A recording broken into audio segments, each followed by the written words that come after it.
Welcome to Donmar TV News Channel. Okay. Alam nyo no, itong si Presidente Bongbong Marcos at itong si Vice President Inday Sara Duterte, masasabi ko talagang mga matatalino itong mga leaders natin.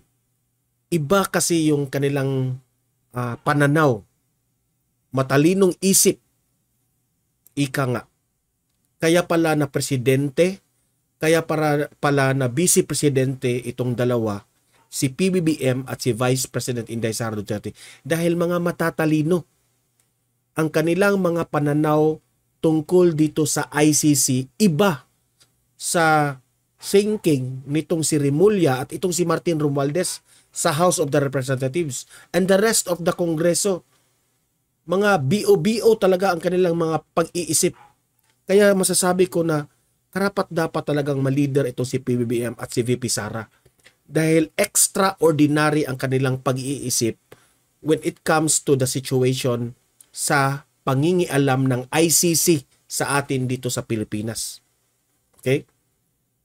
Si VP Sara nagkomento na dito sa House of the Representatives itong resolusyon na ginawa ni Representative Abante na may planong i-approve ni Martin Romualdez.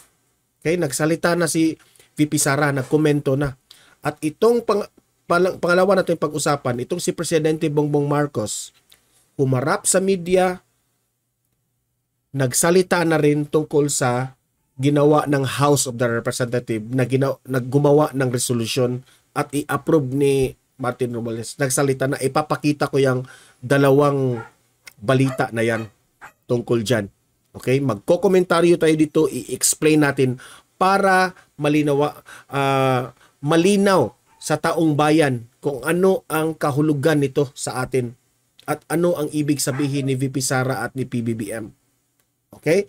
Pero bago ko yan i-explain, bago ko yan ipapakita, help me na i-like at i-share itong video natin. Very important para kakalat ito sa taong bayan. Okay? Sabay-sabay tayong mag-like and share sa Donmar TV, Facebook at YouTube. Ready? 1, 2, 3, go. Thank you. And also guys, i-subscribe, i-follow itong Donmar TV para lagi kayong updated sa mga balita na kagaya nito. Okay? Dito lang yan sa Donmar TV. Subscribe, follow Donmar TV, Facebook at YouTube. 1, 2, 3, go. Thank you. So ito, una nating ipapakita itong video itong video na ito na tungkol dito kay VP Sara na nagkomento itong ginawa ng House of the Representatives. Bakit ito ginawa ni Martin Romualdez at kanyang mga minions niya dyan sa House of the Representatives. Ipapaliwanag natin yan. Okay? So play natin ang video. Pinaalalahanan ni Vice President Sara Duterte ang mga mambabatas sa mababang kapulungan ng Kongreso na matagal nang tinapos ni Pangulong Ferdinand Marcos Jr. ang pakikipag-usap sa International Criminal Court o ICC. Ito ang reaksyon ng Vice Presidente kaugnay sa resolusyong inihain sa Kamara na layong hikayatin ang mga ahensya ng gobyerno na makipagtulungan sa investigasyon ng ICC kaugnay sa war on drugs sa panahon ni dating Pangulong Rodrigo Duterte. Sa isang pahayag, nanawagan si VP Sara sa mga kongresista na ito yung panawagan ni VP Sara sa mga House of the Representatives. Okay? Ito yung kanyang komento. Irespeto ang dati ng desisyon ni PBBM na putulin ang ating ugnayan sa ICC. Muling ipinaalala ni VP Duterte na Hulyo ngayong taon ang sabihin ni Pangulong Marcos Jr. na ang anumang investigasyon na gagawin ng ICC sa ating bansa ay panghihimasok at banta sa ating soberanya. Sinabi rin ng Vice Presidente na ang pagpayag sa gagawing investigasyon ng ICC prosecutors ay labag sa konstitusyon at malinaw na pangmamaliit o panghahamak sa ating mga hukuman. Nauna nang sinabi ng isa sa mga author at panel chair ng House Committee on Human Rights na si Representative Benny Abante Jr. na ang kooperasyon sa investigasyon ng ICC ito yung BO-BO ay magpapatunay kung talagang gumagana ang justice system sa Pilipinas. Okay, magkomento muna tayo dyan. So sabi ni VP Sara Duterte na respetuhin ang desisyon ni Presidente Bongbong Marcos. Na ang sinabi ni Presidente Bongbong Marcos noon, no, 1 year nang nagsabi itong si PBBM na wala ng jurisdiction ang ICC dito sa Pilipinas dahil kumalas na tayo. Dahil ito ay banta sa ating soberanya. Okay? So yan ang panawagan ni VP Sara sa Kongreso na irespetuhin Martin Romualdez, respetuhin mo ang presidente. Respetuhin mo ang pinsan mo tungkol sa pananaw dyan sa ICC. Okay? Mahiya-hiya ka naman. So ito naman yung si Presidente Bongbong Marcos na in-interview ng mga media kung ano ang reaction niya, kung ano ang masasabi niya sa resolusyon na final nitong si Representative Abante na plano nitong Martin Romualdez na i-approve na manghimasok dito ang ICC. Okay, ito naman yung sinabi ni PBBM tungkol dyan. Okay, ipapakita natin, i-play natin. ICC para ma-push through daw yung probe. What do you think of this, sir? Well, this is not unusual, but it's really a sense of the House resolution. And it's the sense they're just expressing or manifesting the sense of the House that perhaps it's time to allow or to cooperate with the ICC investigations. But as I have always said, there are still some problems in terms of jurisdiction and sovereignty. Now, if you can solve those problems, then that would be something else. But medyo fundamental yung mga question na ganun eh.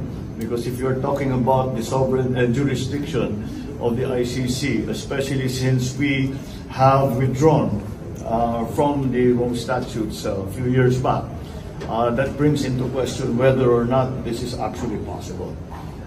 There is also a question, should we return under the fold of the ICC? So that's again under study. So we'll just keep looking at it and see what our options are. Simple lang para sa akin, simple lang naman yung issue yan eh. Hindi naman siguro tama na ang mga tigalabas, mga dayuhan, ang magsasabi sa atin kung sino iimbestigahan ng pulis natin. So, ibig sabihin, sa madaling salita, hindi maganda na ang ICC pupunta dito sa Pilipinas. Sino ang arestuhin ng Papaliwanag ko yan mamaya. pulis natin? Sino ang ikukulong ng pulis natin? Hindi naman dapat tama, hindi naman siguro tama 'yon. Dapat Pilipino lang ang gumagawa niyan. May pulis naman tayo, may NBI naman tayo, may DOJ tayo.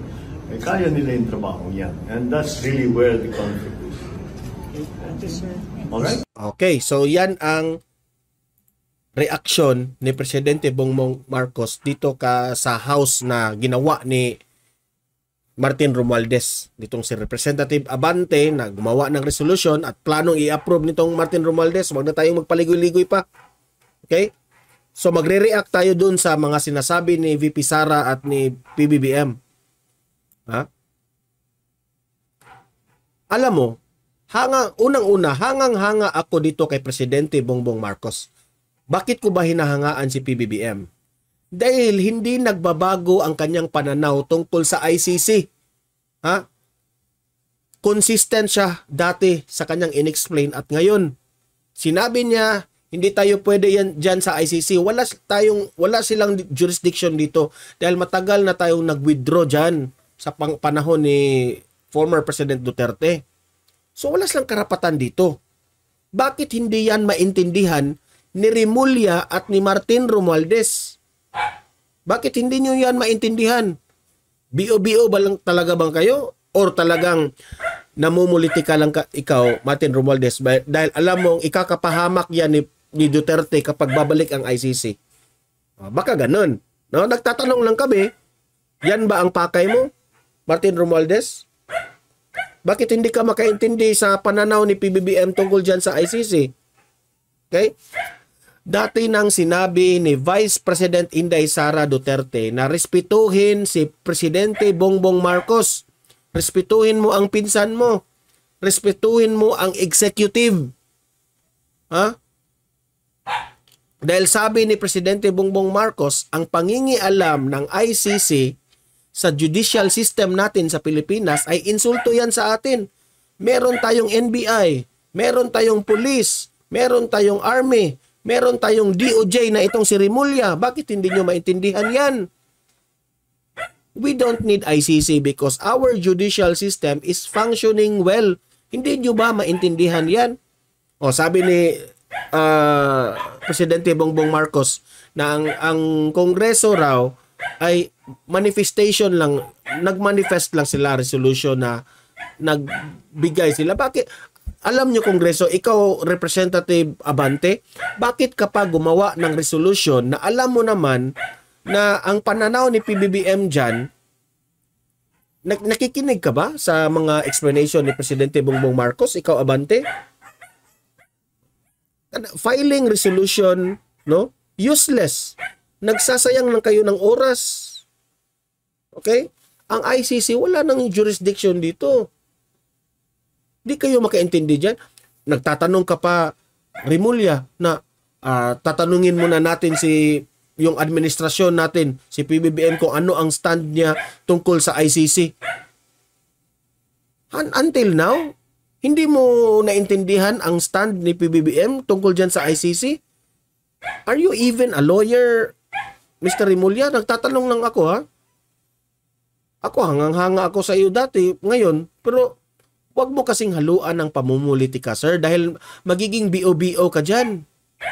Ha? Tanungin mo pa yung administrasyon. Ito, isa pa itong si Martin Romualdez, walang respeto kay Presidente Bongbong Marcos. Yan ang sabi ni, alam nyo, no, ipapaliwanag ko ang sinabi ni Vice President Inday Sara kung ano ang ibig sabihin niya na igalang si Presidente Bongbong Marcos. Alam nyo, ito si Presidente Bongbong Marcos, he's the chief architect and the head of state sa foreign policy ng Pilipinas. So igalang nyo si PBBM bilang chief architect. Igalang nyo si Presidente Bongbong Marcos bilang head of state. Dahil siya lang ang may control dyan sa ating foreign policy. Ayaw natin sa ICC because we are functioning well. Ayaw natin na mangingialam ang mga dayuhan na sila yung command sa atin kung sino yung ikukulong, kung sino yung ipoprosecute. Ayaw natin yan because it will be an insult to our policemen. It will be an insult to our, pati sa'yo, ininsulto ka na nga dyan, DOJ Rimulya. You are the Department of Justice Secretary. Insulto yan sa iyo pag dumating dito ang ICC. Hindi mo ba naisip yan, Rimulya? Ha? O bakit pabago-bago ka? Noon, I am for you because sinabi mo, we don't need ICC. Ngayong si Duterte nagkomento tungkol sa iyo, biglang nagbago ang ihip ang hangin. Sino ba talaga ang amo mo, Rimulya? Si Martin Romualdez o si PBBM? Tanong ko lang yan sa iyo. Dahil kung papanig ka dito kay Romualdez, ibig sabihin, kinokontra mo na si Presidente Bongbong Marcos dyan. Diba? So dito ko ngayon nalalaman na ito palang executive natin, ha? At itong House of the Representative, itong legislators natin, no? Hindi na pala kontra na pala ito. Okay? So ito 'yon, ha. Mga sa taong bayan. Ito yung bago kong isabi sa inyo. Itong Congress, itong House of the Representatives, hindi lang pala si Vice President Inday Sara ang nilaglag nila. Pati na pa rin si Presidente Bongbong Marcos, nilaglag na nila. You think of that. Oh. Kayong mga kumakampi dito kay Martin Romualdez. Yung mga vloggers na yan, sila top 1. Oh, yan, number 1 yan. Binabati ko si VP Sara. Ngayon, ikaw, vlogger ka. Lagi mong kinakampihan ito si Martin Romualdez. Ano ang masasabi mo ngayon na nilaglag niya si Presidente Bongbong Marcos? Dahil may plano siyang i-approve yung resolusyon na gagawin ni Representative Abante. Oh. Hindi pala kayo Marcos loyalist. Ha? Kayong mga laging na sinabi na, ay, Marcos loyalist kami, ganun, ganyan. Oh. Tambaluslos loyalist pala kayo. Oh. Kakampihan nyo itong si Martin Romualdez tungkol dyan sa pananaw ng ICC? Dahil lang sa inyong ambisyon na ma-prosecute itong si former President Duterte. Itong si Martin Romualdez, sinakripisyo niya ang ating sobereintiya. Para lang dyan sa kanilang ambisyon na matanggal sa world of politics itong si VP Sara at si former President Duterte. Dahil takot na takot sila mananalo ito sa 2028. Magigiba kasi ang kanilang plano na maging presidente si Romualdez. Nagtatanong lang ako ha, totoo ba yan Martin Romualdez? Dahil yan ang mga kumakalat ngayon sa dyaryo, yan ang kumakalat ngayon na script ninyo. Totoo ba yan? Natakot kayo sa mga Duterte, kaya pati ICC ginagamit nyo na. At ewan ko ba kung itong si Remulla is part of the script nitong si Martin Romualdez. Kasi paiba-iba eh. Pero sa tingin ko ha, ito yung aking own opinion, I think walang kinalaman si Remulla dito sa House of the Representatives. Ang kay Remulla lang, because Remulla is from the executive, ang kay Remulla lang, iba rin. Siguro na insulto siya kay Duterte, yung tinira rin siya ni Duterte tungkol sa mga vloggers na yun. Remulla, former President Duterte still believes in you. Hangang-hanga nga si former President Duterte sa iyo. Pero, wag ka namang onion skin na sinabihan ka ni Duterte na mali ka doon sa tungkol doon sa kay Banatbay na in-interview. Kung may galit ka man kay Bantag, huwag niyong idamay si Duterte dyan.